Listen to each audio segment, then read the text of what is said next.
नमस्कार B Bangla TV निউজে আপনাদের সকলকে স্বাগত। সঙ্গে আছি আমি সন্তোষ। আমরা এই মুহূর্তে উপস্থিত হয়েছি বারাসাতে, বারাসাত বিবেক উদ্যানে। আপনারা ইতিমধ্যেই জানতে পেরেছেন ভারতীয় জনতা পার্টি যে 42টা আসন পশ্চিমবাংলা লোকসভা নির্বাচন হতে চলেছে, তার মধ্যে 38টা আসনে ইতিমধ্যে প্রার্থীপদ ঘোষণা হয়ে গেছে। তার মধ্যে অন্যতম প্রার্থীপদ বারাসাত, যেখানে আজ আগামী দিনে হট ইলেকশন হতে চলেছে।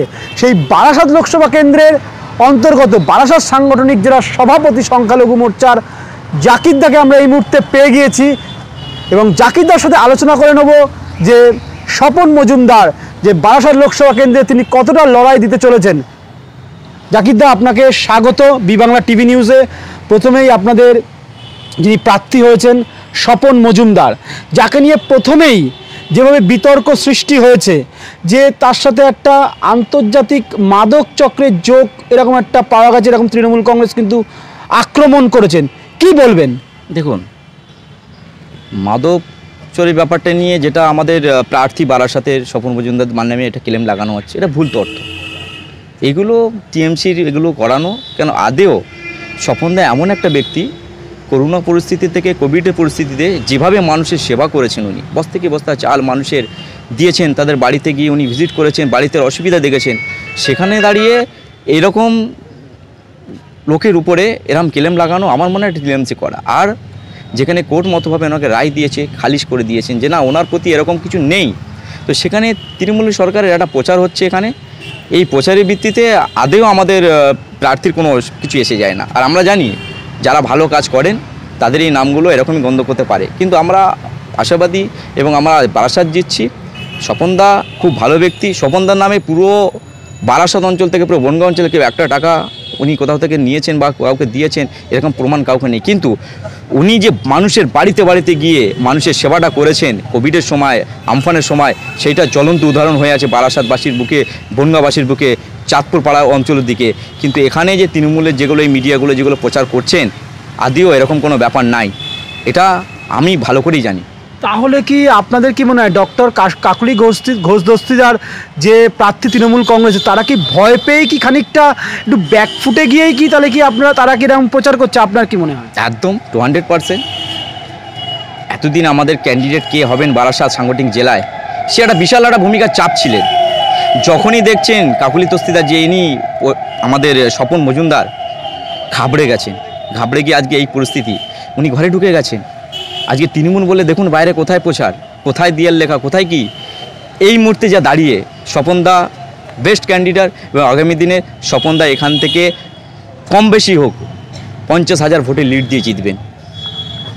কান পাতলে বারাসাত লোকসভার অন্তর্গত বিভিন্ন বিধানসভায় যে অনেক মানুষ বলছে যে হ্যাঁ কাকলিদি কাজ করেছেন, তাহলে এই জায়গাটায় যে স্বপনবাবু একটা নতুন ক্যান্ডিডেট বারাসাতে, তা এই জায়গাটা আপনাদের প্রচারের মূল অস্ত্র তাহলে কি হতে চলেছে, যে আপনারা কিভাবে কাকলি ঘোষ দস্তিদারকে ঘায়েল করবেন এইখানে? সাধারণ মানুষ সেটা জানেন কিভাবে ঘায়েল করতে হবে। সাধারণ মানুষ এই তৃণমূলের অত্যাচারী হয়েছে, এত অত্যাচার হয়েছেন। মামাটি সরকার যিনি নিজের মহিলা একটা হয়ে মহিলাদের ক্ষতি করতে পেরে আজকে সন্দেশখালির দিকে তাকিয়ে দেখুন কীভাবে নারীদের উপর নির্যাতন করেছেন এই মমতা সরকার, তারই অঙ্গভঙ্গ দিয়ে, শাহজাহান শেখকে দিয়ে। তার কারণের জন্য আজকে মামাটি সরকারের মুক্ত জবাব দেওয়ার জন্য নারী শক্তি আজকে স্বপনদাকে মেনে নিয়েছেন। আর স্বপনদা আজকে এখান থেকেই জয়যুক্ত হয়ে 50,000 লিড দিয়ে কাকুলি দস্তিদারকে 50,000 ভোটে হারিয়ে এখান থেকে জয়যুক্ত করাবেন।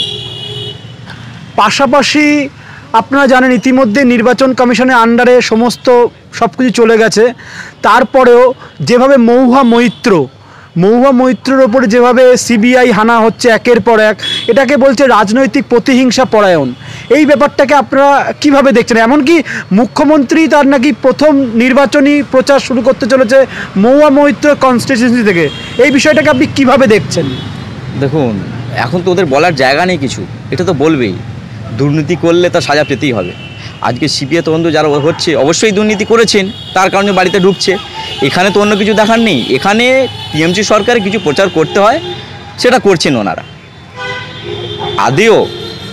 আদেও টিএমসি সরকার কিভাবে পশ্চিম বাংলাটাকে কিভাবে দুর্নীতি করেছেন, মহাশয় তো অনেকেই দুর্নীতি করেছেন, ভুরি দুর্নীতি আছে ওনার নামে, তো সিবিআই তো হয়তো অবস্থায় অ্যাড করবেই।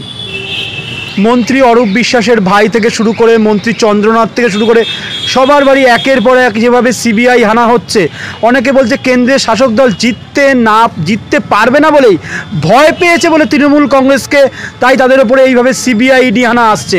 এই বিষয়টাকে আপনারা কিভাবে ডিফেন্ড করবেন? দেখুন, এগুলো বলার দায়িত্ব ওনাদেরই। ওনারা দুর্নীতি করেছেন, ওরাই যদি বলে যে আমরা দুর্নীতি করিনি, আমাদের ভয়তে বা সিবিআই টিভি ঢোকাচ্ছে, এগুলো তো কিছু না। দুর্নীতি করেছেন তার সাজা তাকে ভুগতে হবে, এবং দুর্নীতি করেছে তার একই উপায় হচ্ছে জেল, তাদেরকে জেলে যেতেই হবে। এই নিয়ে ওনাদের জ্বালা ওনারাই প্রভোগ করবে, এই নিয়ে মন্তব্য আমি করব না। বারাসাতে তো একাধিক প্রার্থী নিয়ে নাম জমা পড়েছিল, তারপরে হঠাৎ করে স্বপনদা হয়ে আসলেন। যেহেতু তিনি একজন বনগাঁ দক্ষিণের বিধায়ক, তাহলে কি বারাসাতে কি উপযুক্ত ক্যান্ডিডেট পাওয়া গেল না? না না, ক্যান্ডিডেট তো দিয়েছেন। বারাসাতের ক্যান্ডিডেট আমরা ভালো পেয়েছি, দিল না মানে কি? এমনই ক্যান্ডিডেট আমরা তো জানি যে আমাদের স্বপনদা হচ্ছে, আমাদের বিচে বারাসাত লোকসভায় উনি ক্যান্ডিডেট হচ্ছেন। বারাসাতবাসী খুশি, পুরো বনগাঁবাসী খুশি যে আজকে ওখান থেকে আমাদের ভালো প্রার্থী আমরা পেয়েছি। সাধারণ মানুষ যারা আছে তারা জয় জয়কার হচ্ছে, দিয়েল লেখন হচ্ছে, উৎসব পালন করছে, সব কিছু করছে একমাত্র স্বপনদার জন্য। মানে স্বপনদা খুব ভালো, গরিব মানুষের সেবক এবং গরিব মানুষের পাশে থাকেন।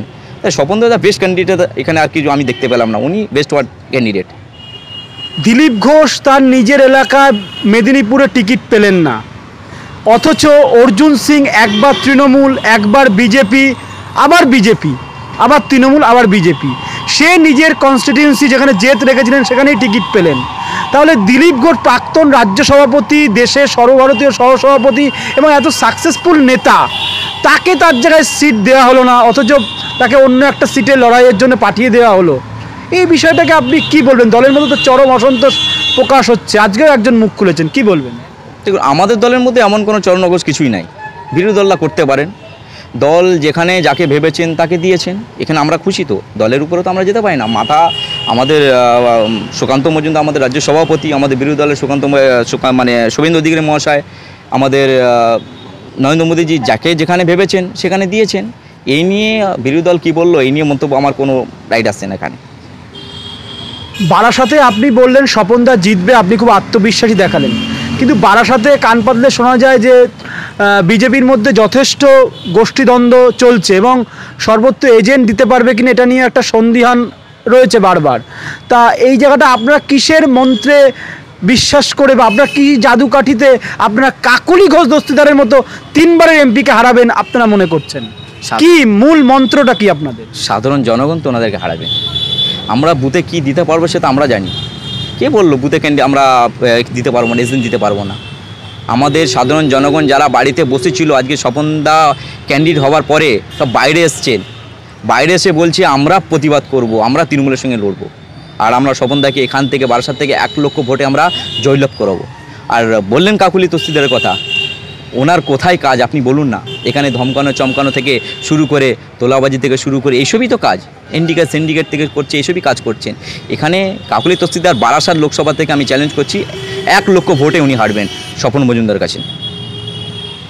আপনাকে অসংখ্য ধন্যবাদ জাকিরবাবু। অসংখ্য ধন্যবাদ দাদা।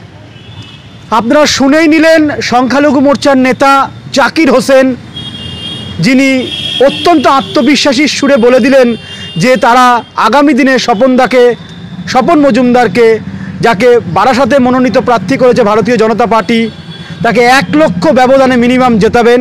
অবশ্যই আমাদের নজর থাকবে বারাসাত কেন্দ্রের ওপরে। ক্যামেরায় শুভাশিস সরকারের সাথে সন্তোষ সাধুকার রিপোর্ট, উত্তর 24 পরগনা, বারাসাত।